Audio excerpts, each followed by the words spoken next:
In times gone by, one quarreled oft with Guizhong concerning mechanical principles.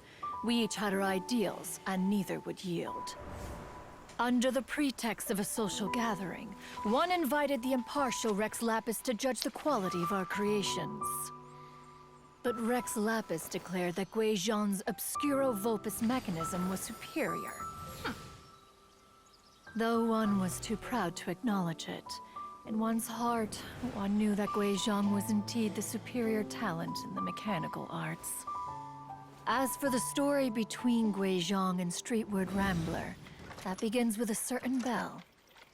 In Guizhong's opinion, while mechanisms were no substitute for human composers, they were yet capable of producing simple but fine melodies.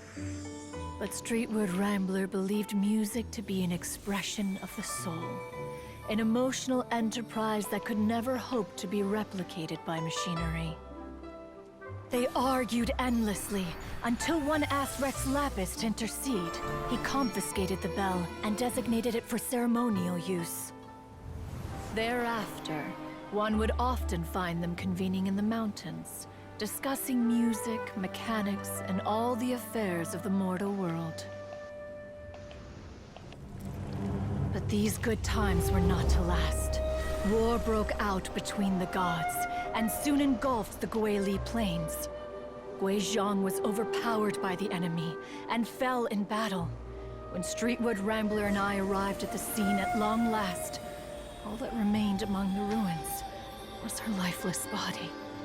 After this, at Streetwood Rambler's request, Rex Lapis granted her the cleansing bell for safekeeping. To honor our friend's memory, one made a few finishing touches to her ballistic device. Many lantern rites have passed since then. Many greetings and goodbyes. Upon what do you gaze? The Guili Plains? No.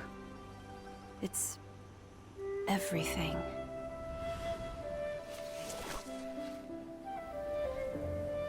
We think of human life as like a lantern that's lit one minute and extinguished the next.